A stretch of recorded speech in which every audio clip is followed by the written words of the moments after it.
first half, that's just too much for Rain or Shine, I guess. Yeah, well, they're giving up a lot, Rain or Shine is. And you see Rain or Shine's offense, they're only converting 38% of their shots.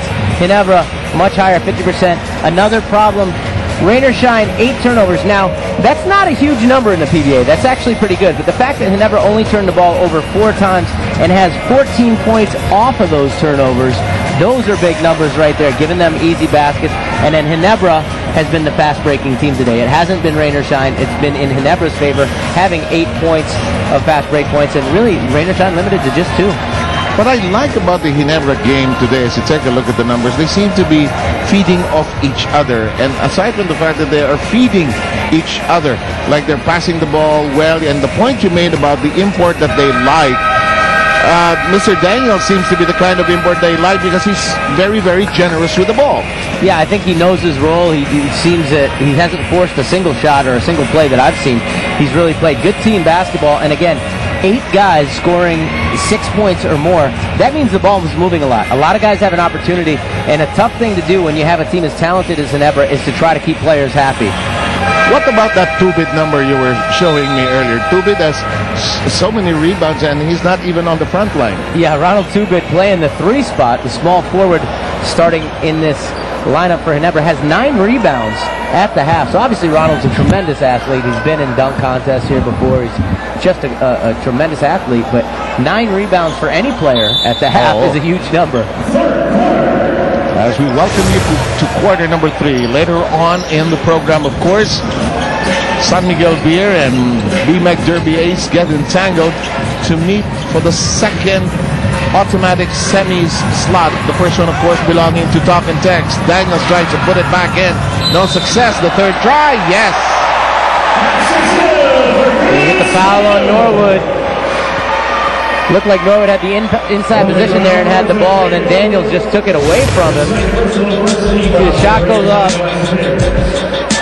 Norwood gets the rebound, and then Daniels goes up, and, well, they got the foul, so Daniels has a chance for a 3-point play right out of the gate. Not exactly the way you want to start. If you are Rain or Shine, you're suddenly down at this point, 65-47, an 18-point lead is staring at you. It's nice too for Ginebra. Daniels hasn't missed a free throw. Now he's only shot 3, but he's made all 3 of them.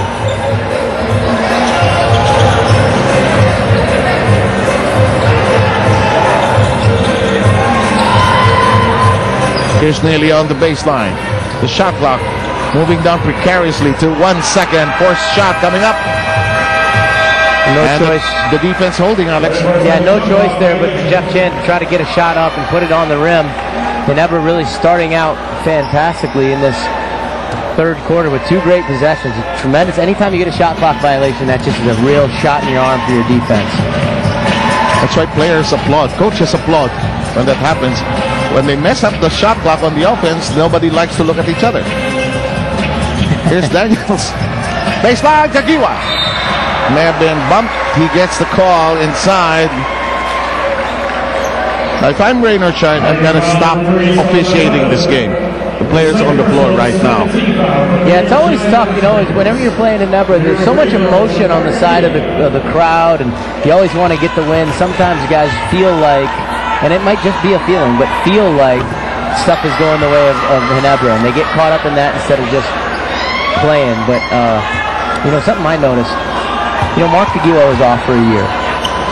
And when he first came back, he was moving a little slow, looked a little stiff. He looks like the Mark Kagiwa of old to me. Yep. He doesn't look like an old Mark Kagiwa. Yes. He looks like a young Mark Kagiwa. Aggressive, looking for his shots. It's now 66-47. This lead growing by the minute. Here's Neely. Likes to pace the basket that you pointed out. Here's Norwood snaring that offensive rebound. Inside we go to Norwood. In fact, there is really no post player on the floor for Rain or Shine. If this one will. Well, you just saw Mark Kagiwa again making a quick defensive play, knocking it out of bounds, and then still diving for the basketball. Bagu Marjon will update us about the coaches.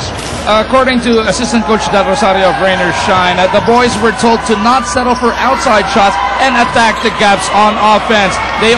Everybody on the floor also needs to become a threat, because what Ginebra is doing is, whenever Rod Neely gets the ball, Ginebra drops down to his own and just waits for his move. Seb? Thanks a lot. Exactly what's happening on the floor as you were putting captions on the sequences. And look at Daniels clean up the mess. Well, nothing fancy so far for Chris Daniels, but just playing strong inside. Going up, Gabe Norwick made a really nice block on that initial attempt. You see it right here. Gets the rebound. Gabe makes a nice block, but Daniels just sticks with it. Textbook head fake, and then drew the contact. Still finished the play. So far, what we've seen about Chris Daniels, despite that miss, he has an excellent nose for the ball. Knows where it lands, knows where to pick it up. We're coming down to saying goodbye to the first 2 minutes of the third quarter. Nice drop inside. Daniels rejecting that. Short stab. Norwood looking for the foul on that one. The coaching staff of Rainer Shine up in arms. Calling the timeout. Everybody, for that matter. And what kind of timeout do we have? We're still trying to figure. You see the drive from Mercado, the dish to Norwood, and he just got clearly hacked on the shoulder there, honestly, going up. But that non-call leads to transition bucket for Ginebra. I wonder what kind of timeout we... It's a full timeout. Back in a moment. Wonder why Kagiwa was shooting a free throw, which he just missed. A technical slapped against Kaloy Garcia said more than good afternoon to the referees. Rare for Kaloy, one of the... Good afternoon? Yeah, because it's nighttime for one thing. That's why it was a technical. Yeah, that's why you can't say good afternoon when it's the evening. Yeah. But of course, one of the most fun guys to be around, Kaloy Garcia, suddenly called for that one. I think he couldn't stand it anymore. Let's see how the team responds. And here's a shot by Chan. I would go there a little more often, Alex. Yeah, well, nice point guard play right there by Saul Mercado. Attacked the gap, sucked the defense in, and then kicked it out to Jeff Chan, who is a tremendous shooter. It is 70-50, 20-point game. Calderon's shot from long distance, and they cannot miss. Well, that was from downtown, shooting it behind the screen. Somewhere in Rizal Avenue in Santa Cruz, actually. That's how far it was, a long cross court. It was a lazy pass. Daniels up in the air, finds a way to score.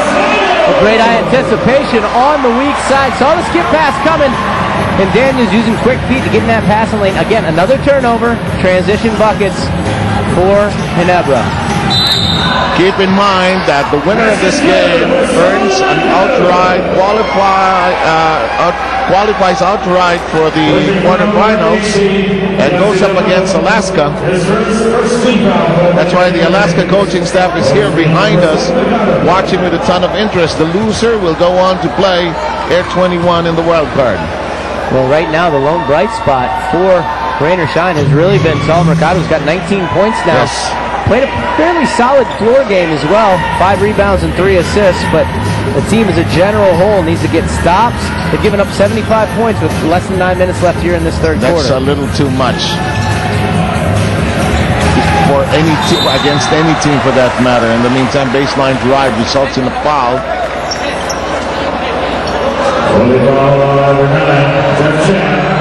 Jeff Chan, in the meantime, and Saul Mercado and Kagiwa begin to get reacquainted.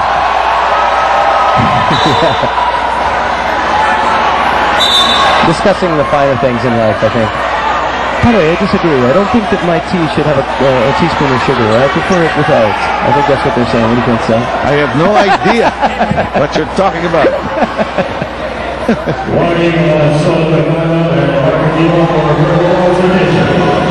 I like the way how legal it sounds. Verbal altercation. Verbal altercation. It's a pretty interesting terminology in that. Altercation verbally. Interesting. That's a word that guys like you and Nico will use, and Not a lot of people are going to be using altercations in their usual speech throughout the course of the day.